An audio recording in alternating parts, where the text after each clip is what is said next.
Hello friends, welcome to my channel daily exam. आज है 22 जून 2021 और 22 जून 2021 से जितने भी इम्पोर्टेंट क्वेश्चन हैं वो आपसे डिस्कस करूंगा और उनसे रिलेटेड इम्पोर्टेंट फैक्ट्स भी आपसे शेयर करूंगा। तो चलिए स्टार्ट करते हैं। पहला क्वेश्चन, इंटरनेशनल योगा डे कब मनाया जाता है? 21 जून। यह हर साल 21 जून को संयुक्त राष्ट्र संघ द्वारा विश्व स्तर पर मनाया जाता है। योग एक प्राचीन शारीरिक, मानसिक और आध्यात्मिक अभ्यास है जिसकी उत्पत्ति भारत में हुई थी। योग शब्द संस्कृत से लिया गया है। इसका अर्थ है जुड़ना या मिलना। योग हमारे शरीर और चेतनाओं के मिलने का प्रतीक है। योग की इस महत्वपूर्ण भूमिका को स्वीकार करते हुए इस वर्ष अंतर्राष्ट्रीय योग दिवस का स्मरणोत्सव योगा फॉर वेलबींग, कल्याण के लिए योगा, पर केंद्रित है और योग का अभ्यास कैसे प्रत्येक व्यक्ति के समग्र स्वास्थ्य को बढ़ावा दे सकता है। अब ये अंतर्राष्ट्रीय योग दिवस, ये इसके बारे में जानते हैं। भारत ने अंतर्राष्ट्रीय योग दिवस की स्थापना के लिए मसौदा संकल्प का प्रस्ताव रखा और इस प्रस्ताव का रिकॉर्ड 175 सदस्य देशों ने समर्थन किया। इसकी सार्वभौमिक अपील को स्वीकार करते हुए 11 दिसंबर 2014 को संयुक्त राष्ट्र संघ ने 21 जून को अंतर्राष्ट्रीय योग दिवस के रूप में घोषित किया।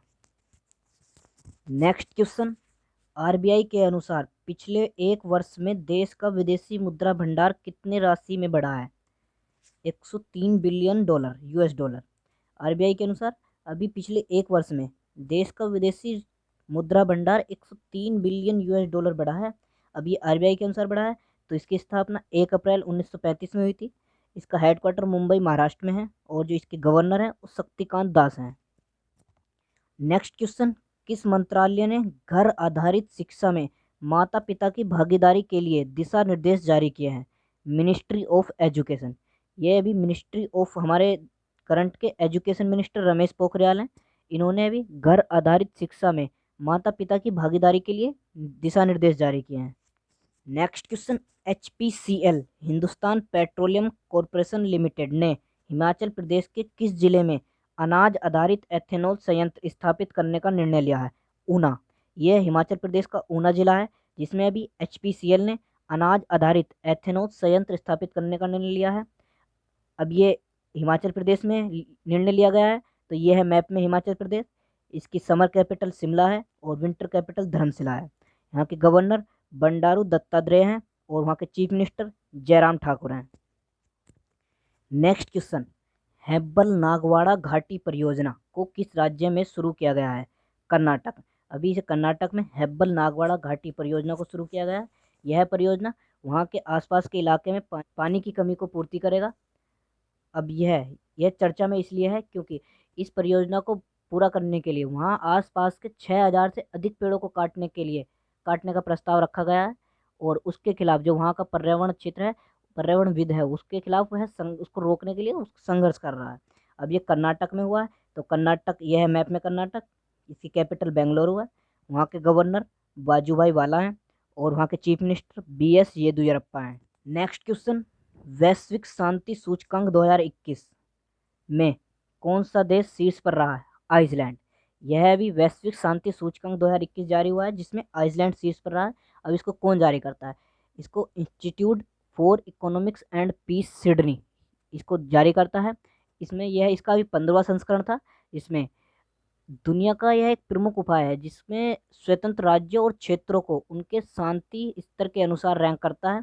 यह रिपोर्ट शांति के रुझानों, इसके आर्थिक मूल्य और शांतिपूर्ण समाजों को कैसे विकसित किया जाए, इस पर अब तक का सबसे व्यापक डेटा संचालित विश्लेषण प्रस्तुत करती है।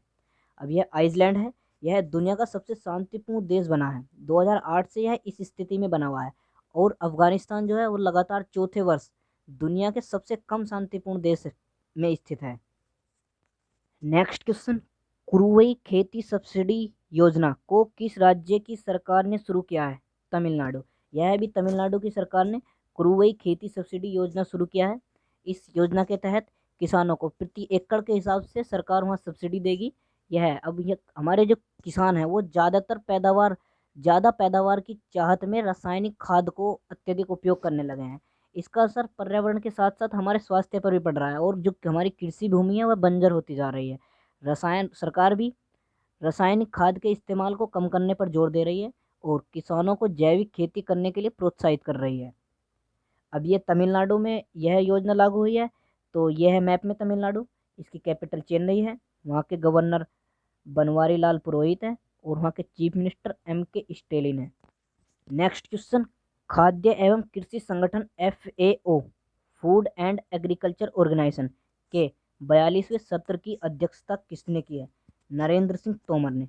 अभी हमारे एग्रीकल्चर एंड वेलफेयर मिनिस्टर हैं ये नरेंद्र सिंह तोमर। इन्होंने खाद्य एवं कृषि संगठन के 42वें सत्र की अध्यक्षता की है। तो ये था आज का हमारा करंट अफेयर का वीडियो। आपको कैसा लगा कमेंट बॉक्स में ज़रूर बताइएगा और डेली करंट अफेयर के लिए हमारा चैनल डेली एग्जाम सब्सक्राइब करें। जय हिंद।